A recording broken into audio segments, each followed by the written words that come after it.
Greetings to all viewers and my students. I hope you will be fit and fine.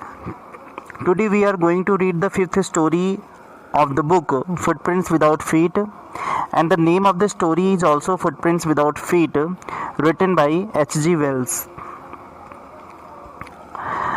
In this part of video I am going to explain it to you line by line with the meaning of difficult words. Let's move to the story. Footprints Without Feet. This story is written by H.G. Wells. The full name of author is Herbert George Wells. Student, in the revised syllabus of 2020, you are aware that story 3rd and story 4, The Midnight Visitor and The Question of Trust, these two stories are deleted from the syllabus. So we are reading the fifth story, that is Footprints Without Feet. So Herbert George Wells, he was born on 21 September 1866 and died on 13 August 1946. He was an English writer. He was prolific in many genres, writing dozens of novels, short stories and work of social commentary, satires, biography and autobiography, and even 2 books on recreational war games. तो ये English के बहुत ही famous writer हैं और इन्होंने कई सारी books लिखी हैं, बहुत सारी शॉर्ट स्टोरीज़ लिखी हैं, नॉवेल्स लिखे हैं और इन्होंने बायोग्राफी, आत्मकथा और जीवनी लिखी है। कई सामाजिक मुद्दों पर इन्होंने व्यंग लिखे हुए हैं और सबसे ज़्यादा ये है कि ये इंग्लिश लिटरेचर में ही is best known as the father of science fiction. इनको फादर ऑफ साइंस फिक्शन भी कहा जाता है। Now let's read the story. Here in the box it is given, can a man become invisible? This is the story of a scientist who discovered how to make himself invisible. Does he use or misuse his discovery? तो इसमें बताया जाता है कि this story is about a scientist named Griffin. ये एक scientist की कहानी है जिसका नाम क्या है, ग्रिफिन है। और यहाँ पे क्वेश्चन करते हैं कि can a man become invisible? क्या कोई व्यक्ति इनविजिबल भी हो सकता है, अदृश्य हो सकता है? तो ये कहानी ऐसी है जहाँ पर एक साइंटिस्ट जो है वो अदृश्य हो जाता है और उसने क्या की है, कुछ डिस्कवरी की है। He has discover some rare chemicals और ड्रग्स। उसने कुछ ड्रग्स या रेयर केमिकल्स को उसने खोजा हुआ है जिसको वो स्वेलो करके, जिसको वो निगल करके अदृश्य हो जाता है। तो आइए इस कहानी को पढ़ते हैं और देखते हैं कि वो अपनी इस डिस्कवरी का यूज़ करता है या मिसयूज़ करता है, क्योंकि this is a kind of power. ये एक तरह की शक्ति है जहाँ पर कोई भी व्यक्ति अपने आप को गायब कर लेता है।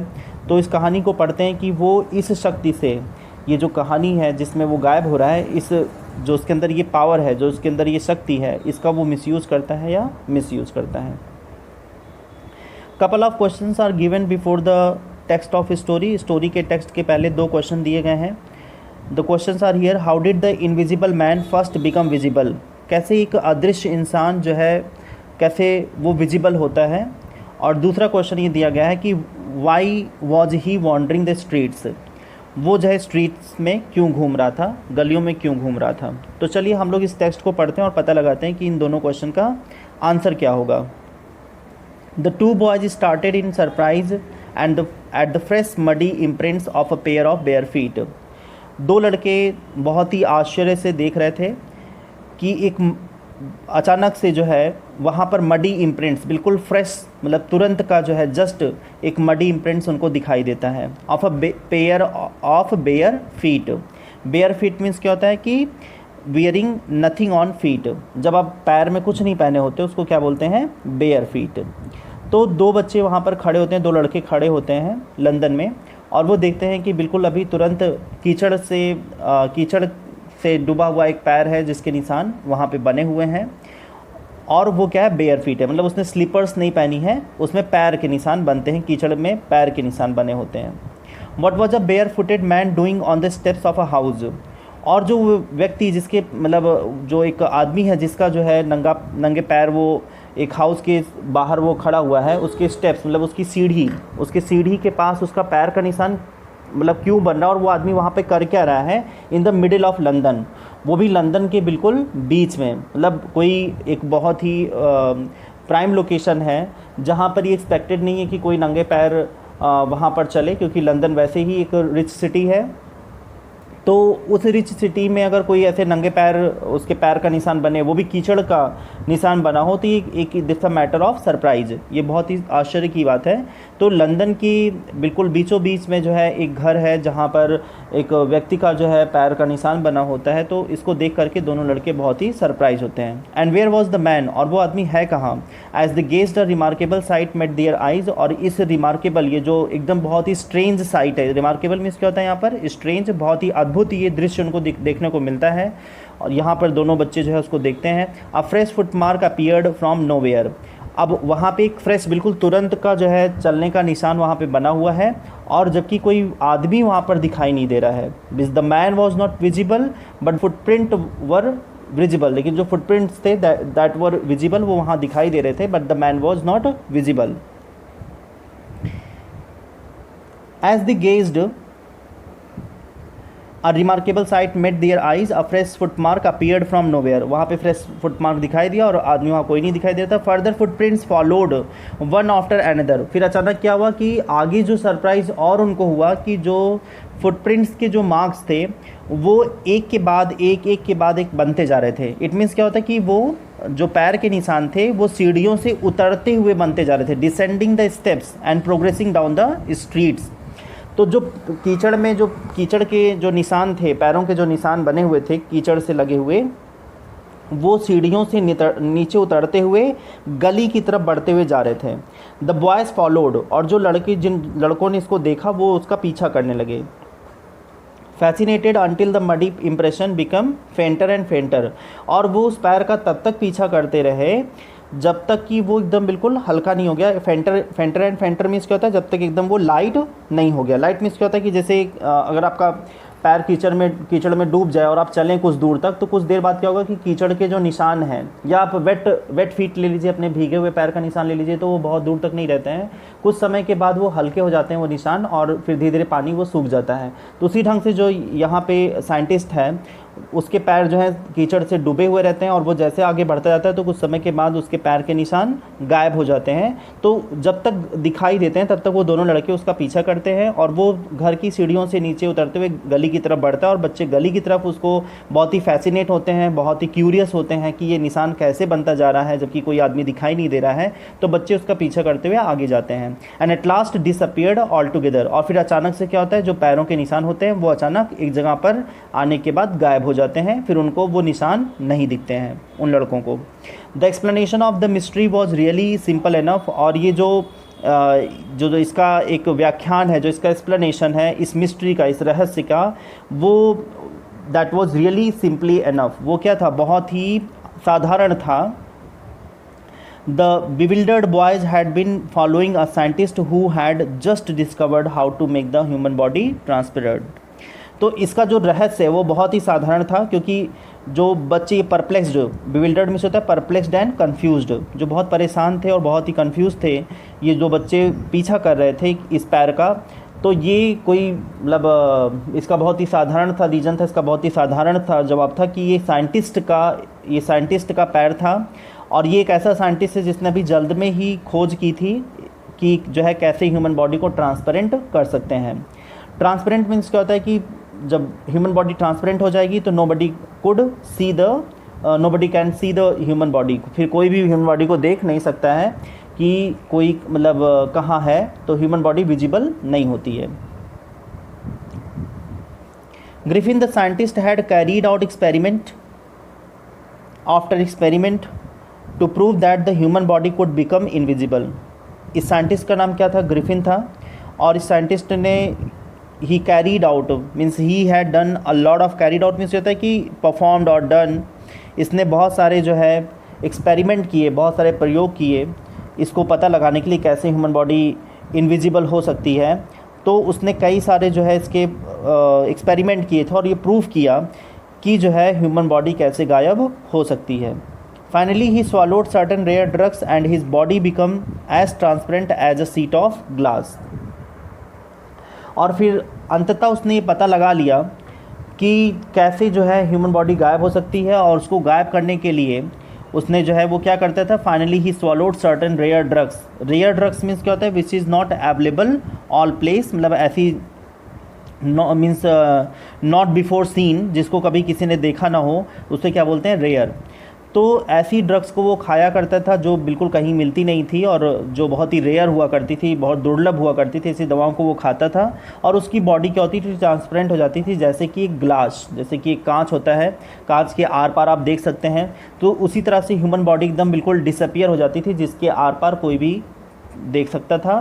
दो it also remained as solid as glass, और बॉडी जो है उतनी ही स्ट्रांग हुआ करती थी जितना कि एक ग्लास, मतलब बॉडी दिखाई नहीं देती थी लेकिन बॉडी में उतनी ताकत थी, उतनी ही ज़्यादा वो स्ट्रांग थी जितना कि एक ग्लास। ग्लास जो है उसके आर पार तो हम चीज़ों को देख सकते हैं, लेकिन वो क्या होता है, वो सॉलिड स्टेट में होता है। ऐसा नहीं कि हम उसमें अपने हाथ को आर पार ले जाएं, ऐसा नहीं हो सकता। आर पार हम देख सकते हैं लेकिन आर पार अपने हाथ को नहीं ले जा सकते हैं। तो उसी तरह से ये ह्यूमन बॉडी भी थी, आर पार तो सब कुछ, मतलब वो अगर कहीं मूव कर रहा है तो कोई भी उसको देख सकता था, कोई भी जो है मतलब कोई भी उसके एक इस छोर से उस छोर को देख सकता था, इस पार से उस पार देख सकता था, लेकिन उसकी बॉडी उतनी ही सॉलिड थी। ऐसा नहीं था कि कोई जो है मतलब किसी को वो मार नहीं सकता था या किसी को वो मतलब टच नहीं कर सकता था, मतलब वो उसकी बॉडी वो सारी चीज़ कर सकती थी। जैसे कि एक लाइव पर्सन है, वो किसी को भी मार सकता था, वो दिखाई नहीं दे सकता लेकिन वो मार सकता था, वो कुछ भी कर सकता था। तो ये सारी चीज़ें वो कर सकता था। ब्रिलियंट साइंटिस्ट दो ही वॉज, हालांकि वो जो है बहुत ही ब्रिलियंट साइंटिस्ट था, बहुत ही इंटेलिजेंट था। Griffin was rather a lawless person, लेकिन बल्कि वो क्या था, मतलब ब्रिलियंट साइंटिस्ट तो था लेकिन वो एक लॉलेस पर्सन भी था, मतलब वो लॉ को फॉलो नहीं करता था। कोई नियम कानून जो भी होते थे कंट्री को, उसको बिल्कुल भी वो फॉलो नहीं करता था, वो लॉलेस था। तो a person who does not follow the law, जो लॉ को फॉलो नहीं करता उसको क्या बोलते हैं, लॉलेस। तो एक लॉलेस मतलब वो पर्सन था। हीज लैंडलॉर्ड डिसलाइक्ड हिम, उसके जो लैंडलॉर्ड थे वो बहुत ही उसको नापसंद करते थे, वो बिल्कुल भी लाइक नहीं करते थे। And try to eject him, और वो कोशिश कर रहे थे कि उसको घर से बाहर निकाल दें। In revenge Griffin set fire to the house, और उसके बदले में ग्रिफिन ने क्या किया, अपने लैंडलॉर्ड के घर में आग लगा दी। To get away without being seen, और बिना दिखे वहाँ से भागने के लिए he had to remove his clothes, उसको अपने कपड़े उतारने पड़े। Thus it was that he become a homeless wanderer, और फिर इस तरह से वो क्या हो गया, होमलेस, मतलब जो उसका घर था, उसने जिस घर में वो रहता था, लैंडलॉर्ड को वो रेंट नहीं दिया करता था और लैंडलॉर्ड उसको बाहर निकलना चाहता था। तो इस तरह से वो क्या हुआ कि जो ग्रिफिन था, जब उसने घर जला दिया अपने मकान मालिक का, तो वो क्या हो गया, एक होमलेस वॉन्डरर हो गया, वो इधर उधर जो है घूमने लगा। Without clothes, without money and quite invisible, ना तो उसके पास कोई क्लॉथ्स थे, ना ही उसके पास मनी था, और बिल्कुल पूरी तरह से वो अदृश्य था। इस तरह से वो घूमने लगा। तो स्टूडेंट, आपने देखा कि सेकंड क्वेश्चन वहाँ पे दिया भी गया था स्टोरी से पहले कि why was he wandering the streets, कि स्ट्रीट्स को मतलब why was he wandering the streets, मतलब गली में वो क्यों वॉन्डरिंग कर रहा था, क्यों वो घूम रहा था। तो रीज़न यही कि ग्रिफिन क्या था, he was a lawless person, वो लॉलेस पर्सन था और लैंडलॉर्ड उसको डिसलाइक करते थे और उसको घर से बाहर निकालना चाहते थे। इसीलिए ग्रिफिन ने क्या किया कि उनके घर में आग लगा दी, और आग लगाने के बाद उसने क्या किया कि उनके घर को छोड़ दिया। And this way he had become homeless person and he become wanderer and roaming round the streets, और इस तरह से वो गलियों में घूमता रहता था। तो ये सेकंड क्वेश्चन का आंसर हो गया। और फर्स्ट क्वेश्चन यहाँ पे क्या था कि how did the invisible man first become visible, कैसे जो है वो विजिबल हुआ। तो ग्रिफिन जो साइंटिस्ट, मतलब कैसे वो विजिबल हुआ, तो यहाँ पे साइंटिस्ट जो था वो एक्सपेरिमेंट किया था जहाँ पे वो इनविजिबल हो गया था, अदृश्य हो गया था। लेकिन एक दिन क्या हुआ कि जब वो अदृश्य हुआ था तो उसके पैर जो उसके पैर थे उसमें मड लगा हुआ था, उसमें कीचड़ लगा हुआ था, और जैसे ही वो गायब होकर के वो चल रहा था तो उसके जो पैर के निशान थे वो वहाँ पे बन रहे थे, जिसको दो लड़कों ने देखा। और उन लड़कों ने देखा कि वो गली, मतलब घर के सीढ़ियों से नीचे उतरता वो गली में आगे बढ़ रहा है। तो बच्चों ने उसका पीछा भी किया और एक टाइम के लिए फिर वो कुछ समय बाद जो है वो गायब हो गया। तो इस तरह से उसको देखा गया कि वो विजिबल हुआ थोड़ी देर के लिए लंदन के बिल्कुल मिड में एक हाउस के बाहर। Until he happened to step in some mud and left footprints as he walked, और वो जो है उसका जो उसने जो है अपने जो फुट स्टेप्स थे means his presence was felt after he stepped in some mud and his footprints could be seen as he walked. तो जो उसके फुटप्रिंट्स थे वो वहाँ पे देखे जा सकते थे, जो भी उसने मार्क जो है ड्रॉप किए थे, दैट कुड बी सीन, वो देखा जा सकता था जैसे जैसे वो आगे गया हुआ था। तो इस तरह से बच्चों ने ये नोटिस किया कि किस तरह से उसके पैर जो है आगे बढ़ते हुए गए हैं गली में, तो उसके उस मार्क को देखा जा सकता था। He escaped easily enough from the boys who followed his footprints in London. वो उन लड़कों से बहुत आसानी से बच गया जिन लड़कों ने उसको फॉलो कर, जो लड़के उसको फॉलो कर रहे थे, जो उसका पीछा कर रहे थे, उन लड़कों से बहुत ही आसानी से वो बच गया इन लंदन में। But his adventure were by no means over. लेकिन जो ये साहसिक उसका कार्य था, जो इतना वो एडवेंचरस था, that was no means over, मतलब वो अभी ख़त्म नहीं हुआ था, वो अभी बाकी था। तो मतलब अभी कुछ एडवेंचर्स जो है उसके बाकी थे, वो उसका एडवेंचर्स अभी that was not come to an end, वो अभी ख़त्म नहीं हुआ था। He had chosen a bad time of the year to wander about London without clothes. उसने बहुत ही ख़राब समय चुना था लंदन की गलियों में बिल्कुल बिना कपड़े के घूमने के लिए, मतलब क्योंकि वो अदृश्य था, तो वो इस जो दवा वो खाया करता था उसमें सबसे बड़ा उसका जो एक इफ़ेक्ट तब हुआ करता था जब वो धीरे धीरे अपने कपड़े को उतारता था। तो जैसे जैसे वो अपने कपड़े को उतारता था उतना उतना उसका बॉडी पार्ट क्या होता था, गायब होता जाता था। तो पहले एक रेयर दवाओं को खाता था और फिर जैसे जैसे अपने कपड़ों को उतारता था तो उतनी उसकी बॉडी उतनी गायब होती जाती थी। तो इस तरह से वो लास्ट में क्या होता था, विदाउट क्लॉथ्स हो जाता था और एकदम पूरी तरह से गायब हो जाता था और फिर लंदन की गलियों में घूमा करता था। तो अब जो समय उसने चूज़ किया था वो क्या था, ठंड का समय था और ये बिल्कुल भी फिट नहीं था उसके बॉडी के लिए। It was a bad time and it was mid winter, और ये था बिल्कुल क्या था, बिल्कुल ठंड का मिड टाइम था, बिल्कुल मध्य जो है ठंड का समय था। उस समय वो ऐसा टहलता था। The air was bitterly cold, हवा बिल्कुल एकदम ठंड थी, हवा में बहुत ठंडक थी। And he could not do without clothes, और वो बिना क्लॉथ्स के कुछ नहीं कर सकता था क्योंकि वो इतनी ठंडी हवा जो है बाहर बह रही थी कि उसमें बिना कपड़े के वो जो है कुछ नहीं कर सकता था। Instead of walking about the street, he decided to slip into a big London store for warmth. अब उसने ये डिसाइड किया कि वो जो है गर्मी के लिए, फॉर वार्मथ मीन्स क्या होता है, हीट के लिए, एक गर्मी के लिए वो क्या होगा कि किसी स्टोर में जो है, किसी लंदन के बड़े स्टोर में जाकर के वो रुकेगा, वहाँ पे स्टे करेगा और अपने आप को ठंड से बचाएगा। और फिर उसके लिए वो क्या करता है, क्लोजिंग टाइम अराइव्ड, वो क्या होता है कि जाता है एक लंदन स्टोर के पास। And closing time arrived and as soon as the doors were shut, Griffin was able to give himself the pleasure of clothing and feeding himself without regard to expense. तो बिल्कुल जो closing time था, मतलब उस समय क्या था, दुकान का बिल्कुल बंद होने का समय हो चुका था। और जैसे ही जो है दुकान के दरवाज़ा जो है बंद हुए, दुकान का जो शटर था, दुकान के जो उसका एक डोर था, जैसे उस लंदन स्टोर का बंद हुआ, वैसे ही वो उसके बाहर पहुंचा और फिर वो बहुत आसानी से उसके अंदर घुस गया। क्योंकि वो अदृश्य था तो वो आराम से उसके अंदर चला गया और उसको कोई नोटिस नहीं कर पाया कि वो कब अंदर गया, क्योंकि वो अदृश्य था इसलिए वो चला गया वहाँ पे। And he got the pleasure of clothing and feeding himself without regard to expense. तो रिगार्ड मीन्स क्या होता है, चिंता, बिना कोई कंसर्न के। रिगार्ड मीन्स क्या होता है, कंसर्न या कोई चिंता। तो बिना किसी चिंता के, बिना कोई खर्च के। एक्सपेंस मीन्स क्या होता है, बिना किसी खर्च के।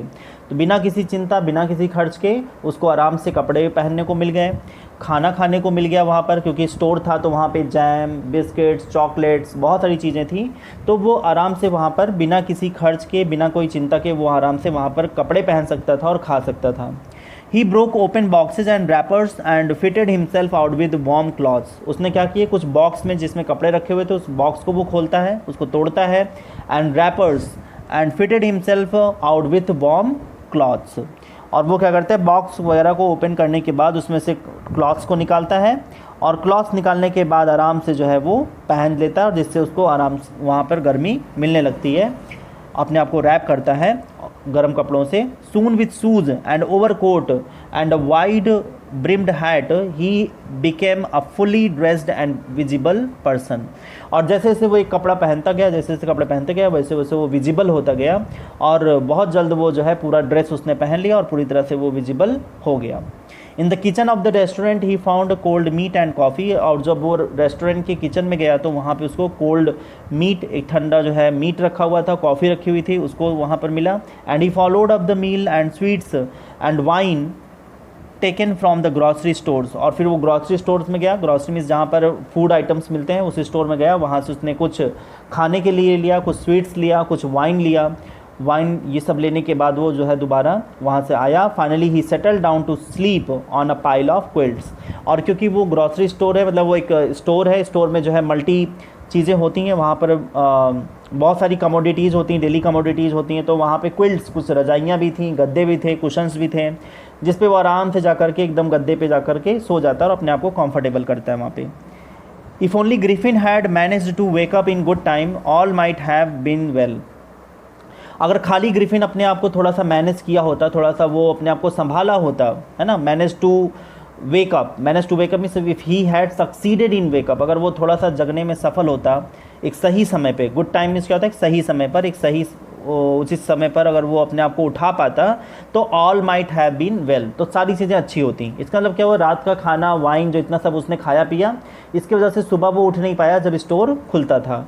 तो अगर वो सही समय पे उठा होता तो शायद हर चीज़ संभल जाती, कोई दिक्कत ना होती। एंड हुआ क्या फिर वहाँ पे, as it was he did not wake up until the assistants were already arriving next morning। तो जैसे ही मतलब वो अपने आप को वो मैनेज नहीं कर पाया, एज इट वॉज, जैसे कि वो सो रहा था, ही डिड नॉट वेकअप, वो उठा नहीं था, until the assistants were already arriving next morning, जब तक कि जो उसके असिस्टेंट थे, असिस्टेंट में क्या होता है, जो हेल्पर्स थे, जो वहाँ पे वर्क करते थे, जब तक कि वो दूसरी सुबह नहीं पहुंच गए तब तक वो सोता ही रहा। When he saw a couple of them, जब उसने देखा कि दो वहाँ पर जो असिस्टेंट्स हैं, जब वो आ रहे थे, वो दोनों असिस्टेंट्स आ रहे थे, तो क्या हुआ कि two assistants were approaching, he panicked and began to run. तो जैसे देखा कि वो दो असिस्टेंट वहाँ शॉप पे आ रहे हैं तो वो क्या हुआ, डर गया और फिर वहाँ से वो भागने लगा। दे नेचुरली गेव चेज, और ये तो मतलब बहुत ही नेचुरल है कि जब कोई क्या होता है कि डर की वजह से भागता है, एकदम कंफ्यूज होकर के भागता है, तो जो उसको मतलब जिसको देख के वो भागता है वो क्या करता है, वो उसका पीछा करता है कि कोई उसको देख के क्यों भागा था। यहाँ पे वो स्टोर में था, तो स्टोर के अंदर वो क्या कर रहा था, वो जब अटेंडर आए वहाँ पर, जो असिस्टेंट थे वहाँ पे, वो जब वो आए, उन्होंने देखा कि ये स्टोर के अंदर ही आदमी था, तब वो उसका पीछा करने लगे। और ये क्या था, दैट वॉज बट नेचुरल, उनको पीछा करना ही था कि ये कौन व्यक्ति था जो उनके स्टोर रूम में घुसा हुआ था। In the end, he was able to escape only by quickly taking off his newly found clothes। और अंत में क्या हुआ कि वो बस सिर्फ एक चीज़ से बच सकता था, जो उसके नए कपड़े थे, जहाँ पर उसने पहना हुआ था, हैट और ओवरकोट, ये सब जो पहना हुआ था, वो एक एक करके निकालता गया और फिर धीरे धीरे वो इनविजिबल होने लगा। So once more he found himself invisible but naked in the chill January air. एक बार फिर से वो जो है पूरी तरह से नेकेड हो जाता है, बिना कपड़े हो जाता है, और फिर से वो जनवरी की जो है ठंड में बिल्कुल वहाँ पे चिल मीन्स क्या होता है, बहुत ही ठंड में वो बाहर हवा में रहता है। This time he decided to try the stock of theoretical company. इस बार वो कोशिश करता है, वो निर्णय मतलब वो अपना डिसाइड ये करता है कि वो किसी स्टॉक जो होता है, जो थिएटर कंपनी है, वहाँ पर वो जाएगा और वहाँ पे स्टे करेगा। In the hope of finding not only clothes but also something that would hide the empty space above his shoulders, shivering with cold, he hurried to Drury Lane, the center of the theatre world। और इस चीज़ को वो ध्यान में देते हुए क्या होता है, एक थिएटिकल कंपनी की तरफ दौड़ता है। इस आशा के साथ वो वहाँ पे जाता है और वहाँ पर कुछ मतलब कपड़ों का अरेंज वो करता है और वहाँ पे वो छिपने की कोशिश करता है, क्योंकि उसके पास ना तो कोई घर है, घर भी नहीं रहता है, तो इसलिए वो थिएटर में जाता है जहाँ पे लोग ड्रामा की प्रैक्टिस करते हैं। तो वहाँ पर बहुत सारे कपड़े भी होते हैं, तो वहाँ पर छुपने का वो प्रयास करता है, जो कि कहाँ है, ड्ररी लेन में है। और क्योंकि he was shivering with cold, क्योंकि वो क्या था, बिल्कुल ठंड से कांप रहा था, तो अपने आप को छिपाने के लिए वो थिएटर वर्ल्ड की तरफ जाता है। थिएटर वर्ल्ड जो है ये उस थिएटर का नेम है जहाँ पर लोग ड्रामा की प्रैक्टिस करते हैं। ही सून फाउंड अ सुटेबल शॉप, उसको एक बहुत ही उचित जो है दुकान मिलती है। ही मेड हिज वे, वो अपने उस तरफ से जाता है, इनविजिबल, एकदम बिल्कुल अदृश्य होकर के। Up stairs and came out a little letter wearing bandages round his forehead, dark glasses, false nose, big bushy side whiskers, and a large hat to escape without being seen. और अपने आप को बचाने के लिए वो क्या करता है कि वो जैसे ही वहाँ पर जाता है, अप स्टेयर्स मतलब जाता है उस थिएट्रिकल कंपनी में, एकदम गायब होकर के, और फिर थोड़ी देर बाद वो वापस आता है जहाँ पर वो बहुत सारे बैंडेजेस, उसने बैंडेजेस पहन रखे हैं, राउंड हिज फोरहेड, अपने माथे पर उसने बहुत सारे बैंडेज लगाए हुए हैं, डार्क ग्लासेस, एक काला उसने चश्मा पहना है, फॉल्स नोज, एक नकली नाक लगाई हुई है, बिग बुशी साइड विस्कर्स, दाढ़ी उसने लगाई है बड़ी बड़ी, उसने दाढ़ी पहन ली है, एंड लार्ज हैट, और एक बड़ा सा जो है उसने हैट लगाया है, to escape without being seen, और अपने आप को बचाने की कोशिश करता है जिससे उसको कोई ना देखने पाए। He callously attacked the shopkeeper from behind, after which he robbed him of all the money he could had. तो वो क्या करता है कि बहुत ही कैलेसली, बिल्कुल निर्दयता, मतलब बहुत ही निर्दयता से वो क्या करता है कि जो शॉपकीपर होता है उसको पीछे से आकर के वो क्या करता है, मार देता है उसको पीछे से, बहुत ही कैलेसली। कैलेसली मीन्स कहते हैं विदाउट एनी मर्सी, बिना कोई दया के जो है वो आकर के उसको मारता है। और मारने के बाद वो क्या होता है कि उसको रॉब करता है उस शॉपकीपर को, शॉपकीपर के पीछे से वो जितनी भी चीज़ें होती हैं उन सारी चीज़ों को रॉब कर लेता है, मनी को रॉब कर लेता है, और फिर रॉब करके वहाँ से चला जाता है। Eager to get away from crowded London, he took a train to the village Epping, where he booked two rooms at the local inn. और फिर क्या होता है कि वो बहुत ही उत्सुकता के साथ वहाँ से भागता है, अवे फ्रॉम क्राउडेड लंदन, जो लंदन की इतनी भीड़ है उस जगह से वो भागता हुआ जाता है। ही टुक अ ट्रेन, फिर वो ट्रेन में बैठता है, to the village of Iping, एक आइपिंग विलेज है वहाँ के लिए जाता है। Where he booked 2 rooms at the local inn, एक वहाँ पे इन होती, एक सराय होती जहाँ पर वो 2 रूम बुक कर लेता है। The arrival of a stranger eight N in winter was in any case N unusual event. इस तरह से किसी भी अजनबी का किसी ठंड में जो है किसी भी इन में जो है आकर के ऐसे रहना, इन एनी केस, ये किसी भी केस में एन अनयूजुअल इवेंट, ये बहुत ही असाधारण सा लगता था कि किसी भी मतलब कोई अजनबी अगर किसी होटल में जो है इतने ठंड में अगर किसी होटल में जाके वो रुकता है तो ये that was not normal thing, ये बहुत ही नॉर्मल थिंग नहीं थी। A stranger of such uncommon appearance at all tongues wagging, और इस तरह से जो एक अनकॉमन अपीयरेंस था स्ट्रेंजर का, इट मीन्स क्या था, ग्रिफिन जो है बहुत ही दिखने में अजीब दिखता भी था, तो उसका जो इतना ये अनकॉमन उसका जो है मतलब उसका जो अपीयरेंस था, उसका बात करने का जो तरीका था, जिसमें उसकी ज़बान क्या होती थी, लड़खड़ा जाती थी। Such uncommon appearance set all tongues wagging, और इससे क्या होता था कि सभी की ज़बान जो है लड़खड़ा जाती थी उसको देखने के बाद, क्योंकि उसका जो अपीयरेंस था वो बहुत ही अनकॉमन था, जो कि और लोगों से बिल्कुल अलग था, जो और लोगों से बिल्कुल अलग रहता था। तो इसी वजह से उसकी अनकॉमन अपीयरेंस के वजह से सभी उस पर जो है शक करते थे। Mrs Hall the landlord's wife made every effort to be friendly. Mrs Hall जो लैंडलॉर्ड की वाइफ थी, उन्होंने बहुत सारा प्रयास किया कि वो उससे फ्रेंडली रहें, मतलब बहुत ज़्यादा उससे स्ट्रिक्ट न रहें, फ्रेंडली रहने की कोशिश करती थी। But Griffin had no desire to talk and told her, लेकिन ग्रिफिन की कोई बिल्कुल भी इच्छा नहीं होती थी कि वो उनसे बात करे या उनको अपने बारे में कुछ बताए। My reason for coming to Iping is a desire for solitude, और उसने अपना एक रीज़न दिया कि उसको आइपिंग आने का जो यहाँ पर उसका रीज़न है सिर्फ ये है कि उसकी इच्छा थी कि वो अकेला रहे। सॉलिट्यूड मीन्स क्या होता है, अलोन, वो बिल्कुल अकेला रहे, ऐसी उसकी इच्छा थी। इसीलिए वो किसी से ना तो बात करना चाहता है ना किसी से दोस्ती करना चाहता है, क्योंकि मिसेस हॉल थोड़ा सा वो उससे बात करना चाहती थी, उससे फ्रेंडली होना चाहती थी, लेकिन साइंटिस्ट ने बिल्कुल क्या किया, मना कर दिया। उसने कहा, I don't wish to be disturbed in my work, besides an accident has affected my face.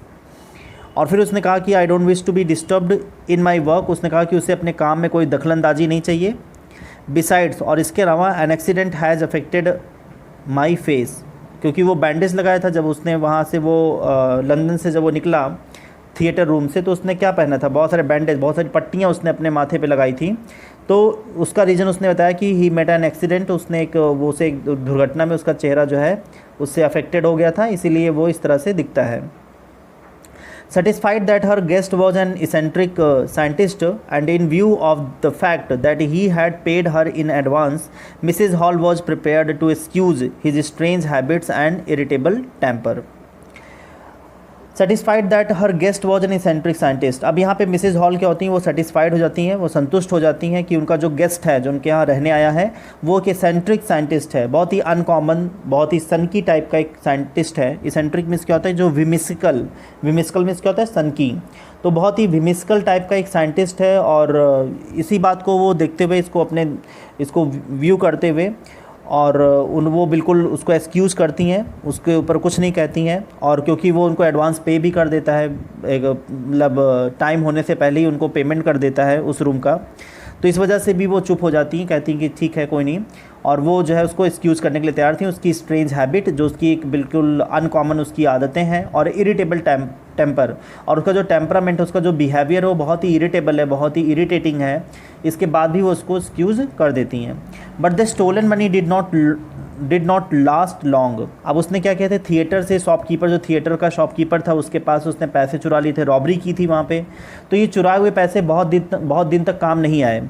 And presently Griffin had to admit that he had no more ready cash. और फिर ग्रिफिन को जो है ये मानना पड़ा कि अब उसके पास बिल्कुल कोई कैश नहीं था। He pretended however that he was expecting a cheque to arrive at any moment. और फिर उसने वहाँ पे प्रिटेंड किया, उसने एक दिखावा किया, उसने एक बहाना किया। प्रिटेंशन मीन्स क्या होता है, बहाना करना। तब उसने एक प्रिटेंड किया, उसने ये बहाना किया कि बस बहुत जल्दी उसको जो है एक चेक मिलने वाला है, that he was expecting a cheque to arrive at any moment, कि वो बस एक चेक का इंतजार कर रहा है और वो कभी भी वो चेक आ सकता है। Shortly afterward a curious episode occurred. और फिर कुछ समय बाद एक बहुत ही अजीब सी घटना हुई। Very early in the morning a clergyman and his wife were awakened by noises in the study. और वेरी अर्ली मीन्स क्या होता है, बिल्कुल काफ़ी सुबह। In the morning a clergyman and his wife, clergyman और उसकी पत्नी जो है, देवर अवेकेंड। अब यहाँ पे क्लैरिजी मैन क्या है कि क्लैरिजी मैन वही जो ओनर है, इनकी जो ओनर है वही, वो लोग क्या है, क्लैरिजी, वो पादरी रहते हैं, किसी चर्च में पादरी रहते हैं। तो पादरी और उसकी पत्नी जो है दोनों जग गए। अवेकेंड मीन्स क्या होता है, जब वेक होता है, वेकअप मीन्स होता है खुद से उठना, और अवेकेंड मीन्स होता है जब कोई जगाता है तब। तो वो दोनों जग गए by noises in the study. एक वहाँ पर कोई आवाज़ होती है, उससे वो दोनों जो है जग जाते हैं, वो दोनों उठ जाते हैं। By creeping downstairs, they heard the chink of money being taken from the clergyman's desk. और वो वहाँ पे क्या होता है कि जब वो when they were coming downstairs, जब वो नीचे सीढ़ियों से उतरते हुए आते रहते हैं, तो they could hear the sound of money. Chink means क्या होता है, chink is the sound of money. तब वहाँ पैसे की वो खनखनाहट बहुत आराम से सुन सकते थे, क्योंकि क्लैरिजी मैन के डेस्क में जो है कुछ पैसे रखे थे, कॉइन्स रखे हुए थे, और वो उस पैसों की खनखनाहट वो बहुत ही आसानी से, बहुत ही ईजिली उसको सुन सकते थे। The clergyman there creeping downstairs, वो नीचे जो है पैर मतलब बहुत ही धीमे धीमे चल रहे थे। Without making any noise and with the poker grasped formally in his hand, the clergyman flung open the door, surrender. अब यहाँ पे क्या होगी, the clergyman held a metal rod. Clergyman के पास क्या था कि उसने मेटल रॉड ले रखी थी अपने हाथ में, and flung the door open, और एक झटके के साथ वो जो है अपना दरवाज़ा खोलते हैं। And as soon as he open the door he set surrender, और जैसे ही उन्होंने दरवाज़ा को खोला उन्होंने कहा सरेंडर कर दो अपने आप को।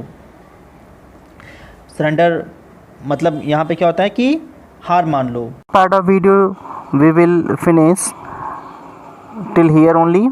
We had covered the page number 26, 27 and 28, and from page number 29 we will go in the second part of the video.